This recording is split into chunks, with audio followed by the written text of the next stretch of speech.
Halo, perkenalkan nama saya Jason dari kelas 11 Fuji. Kali ini saya akan menjelaskan mengenai bagaimana perkembangan COVID-19 di Indonesia.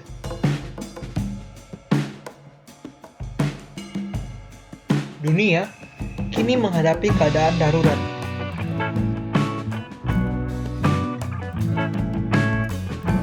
WHO telah menetapkan penyebaran virus corona ini sebagai pandemi pada tanggal 12 Maret 2020. Hal ini berarti penyebaran virus corona ini tidak bisa kita anggap main-main dan sangat serius.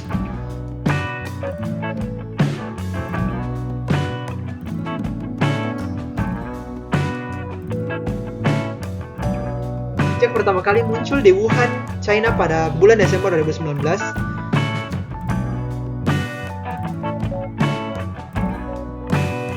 penyebaran dari virus corona ini berhasil menjangkit banyak negara.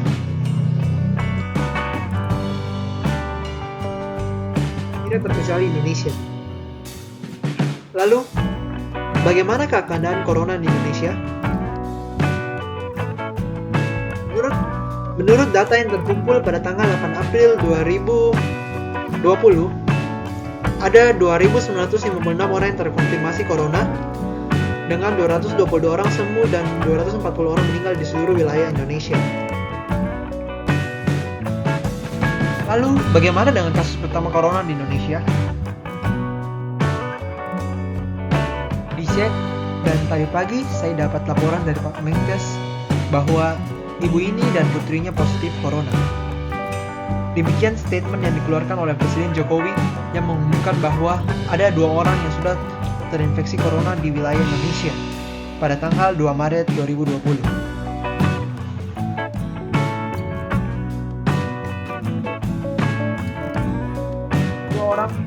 Kedua orang tersebut merupakan ibu dan anak yang berusia 64 tahun dan 31 tahun.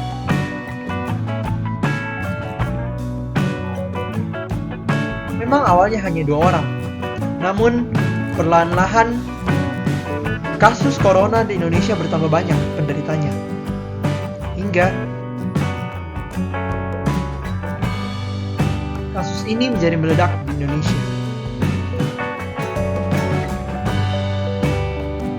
Lalu, bagaimana perkembangan kasus ini dari hari ke hari? Mari kita bahas. Baik, pada kesempatan kali ini saya akan menjelaskan mengenai pertumbuhan kasus COVID-19 di Indonesia. Teman-teman dapat melihat datanya di bawah sini. Saya sudah menyebutkan datanya. Ini adalah kasus yang positif, kasus yang meninggal, kemudian pasien yang sembuh.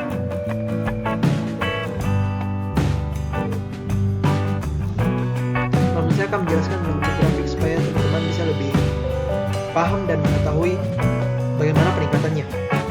Oke, seperti yang kita ketahui bersama bahwa kasus COVID-19 ini pertama kali dikonfirmasi oleh Presiden Joko Widodo pada tanggal 2 Maret 2020, yaitu ada 2 kasus baru.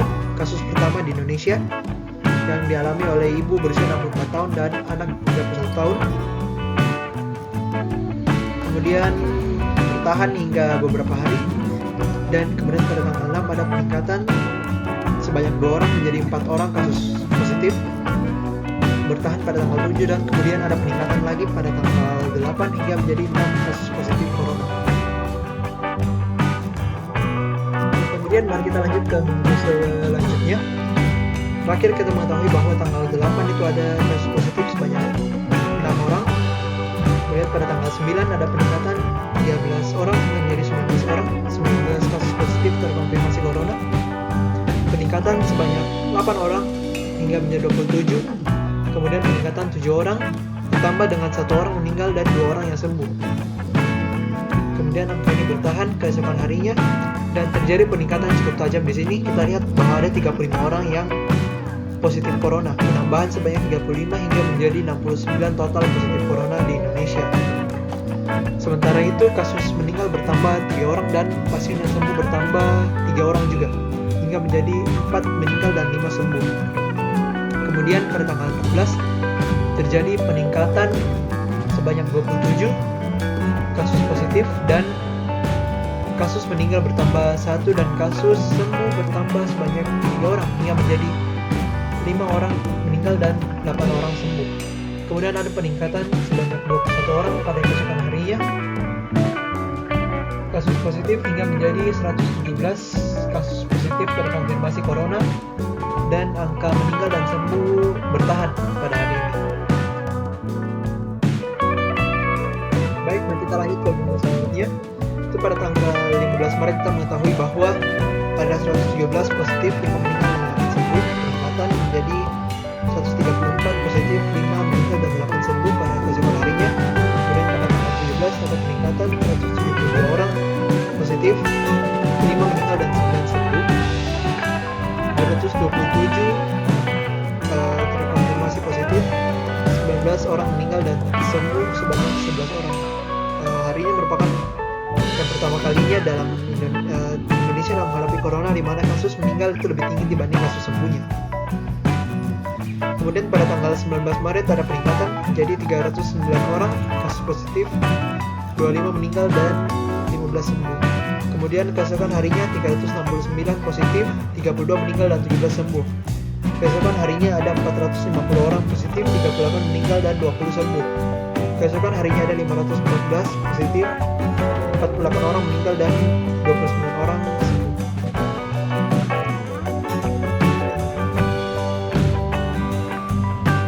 Terakhir kita mengetahui bahwa ada 514 positif, 48 meninggal dan 29 sembuh. Kemudian ada peningkatan hingga menjadi 539 positif, 49 meninggal dan 30 sembuh. Kemudian menjadi 686 positif, 55 meninggal dan 30 sembuh. Tanggal 25 menjadi 790 orang positif corona, kemudian 58 orang meninggal dan 31 orang sembuh. Keesokan harinya menjadi 893 orang positif, 78 meninggal dan 35 sembuh.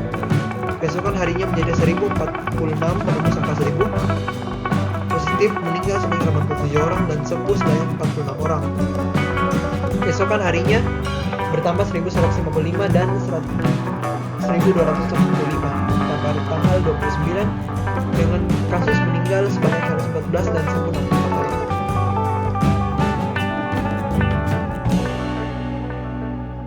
Terakhir kita mengetahui bahwa ada 1285 orang yang positif, 114 meninggal dan 64 sembuh. Kemudian meningkat menjadi 1414 positif, meninggal 122, sembuh 75 orang, meningkat lagi menjadi 1528 orang yang positif, 136 meninggal dan 81 sembuh.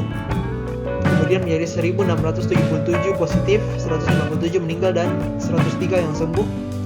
Kemudian meningkat lagi menjadi 1790 orang positif, 170 orang meninggal dan 112 orang sembuh. Kemudian pada tanggal 3 meningkat menjadi 1986 orang positif, meninggal sebanyak 181 orang dan sembuh sebanyak 134 orang. Kemudian keesokan harinya menembus angka 2000 menjadi 2092, meninggal sebanyak 191 orang dan sembuh sebanyak 150 orang. Keesokan harinya bertambah lagi menjadi 2273 dengan pasien meninggal bertambah 7 orang sebanyak menjadi 198 orang dan sembuh menjadi 164 orang.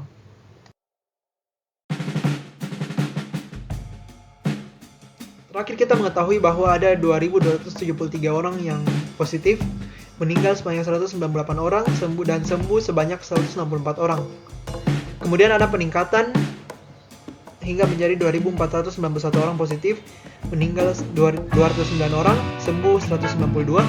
Peningkatan lagi menjadi 2738 orang positif, meninggal 221 orang dan sembuh 204 orang. Kemudian ada peningkatan hingga menjadi 2956 orang positif pada tanggal 8 dan 240 orang meninggal dan 222 pasien yang dinyatakan sembuh. Kita dapat melihat akumulasi kasusnya itu dalam satu grafik pada tanggal 3.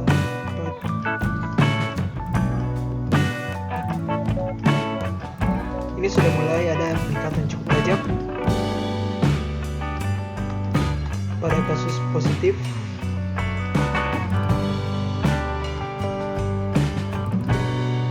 Bertambah bertambah terus, jauh melampaui kasus yang meninggal dengan kasus yang sembuh, hingga akhirnya mencapai 2.956 orang pada tanggal 8 April 2020. Baik, mari kita membahas mengenai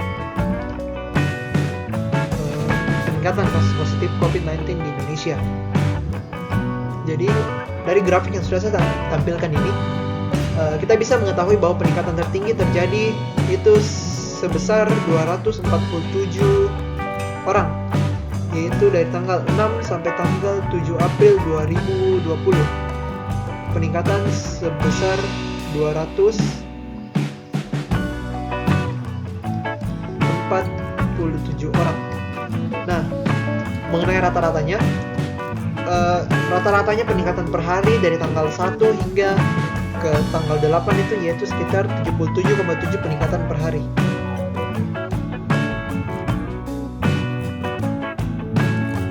Dari grafik yang sudah saya sampaikan, saya sudah perlihatkan sebelumnya, yaitu grafik yang ini. Grafik ini sudah membentuk kurva. Dan apabila kita bandingkan dengan grafik linear seperti ini yang garis lurus, maka kita sudah bisa menyimpulkan bahwa pertumbuhan kasus ini sudah bukan lagi pertumbuhan yang bersifat linear atau masih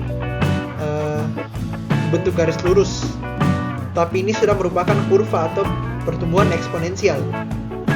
Apa yang berbahaya dari pertumbuhan eksponensial ini? Apabila kita gambarkan grafiknya, kita bisa melihat bahwa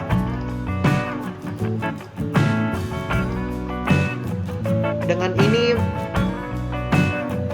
merupakan garis linear, kurva linear, persamaan linear maksud saya. Dan apabila kita bandingkan dengan eksponensial, maka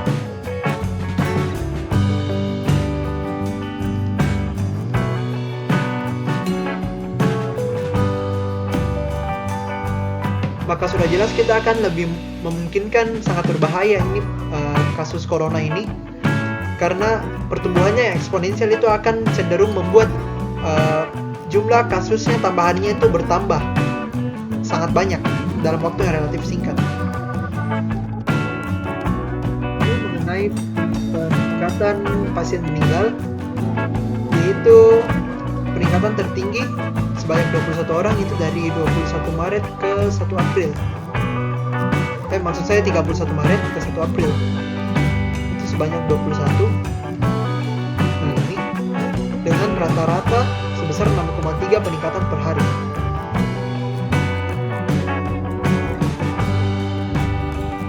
Sedangkan peningkatan pasien sembuh COVID-19 di Indonesia dengan peningkatan tertinggi yaitu sebanyak 28 orang per hari.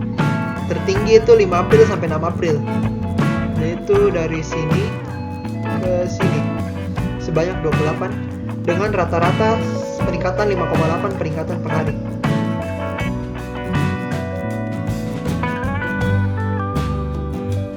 Setelah mengetahui bahwa pertumbuhan dari kasus COVID-19 di Indonesia sangat besar, maka peningkatan tajam ini perlu dihentikan. Lalu bagaimana caranya? Berikut adalah 10 cara untuk menjaga kesehatan saat wabah COVID-19. Yang pertama adalah tetap bekerja dari rumah, hindari tempat umum, kemudian tutup mulut ketika batuk dan bersin, perhatikan gejala secara cermat, cuci tangan dengan air, sabun minimal 20 detik, atau hand sanitizer dengan kandungan alkohol minimal 60%.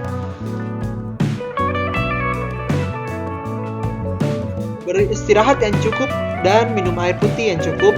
Tempatkan diri di ruangan terpisah dan gunakan kamar mandi yang terpisah. Hubungi fasilitas kesehatan sebelum tiba di layanan kesehatan jika curiga COVID-19. Hindari penggunaan handuk, piring, dan peralatan rumah tangga secara bersama. Gawat daruratan medis segera hubungi 911. Dan bersihkan seluruh permukaan yang sering disentuh seperti meja dan gagang pintu. Sekian dan terima kasih atas perhatiannya.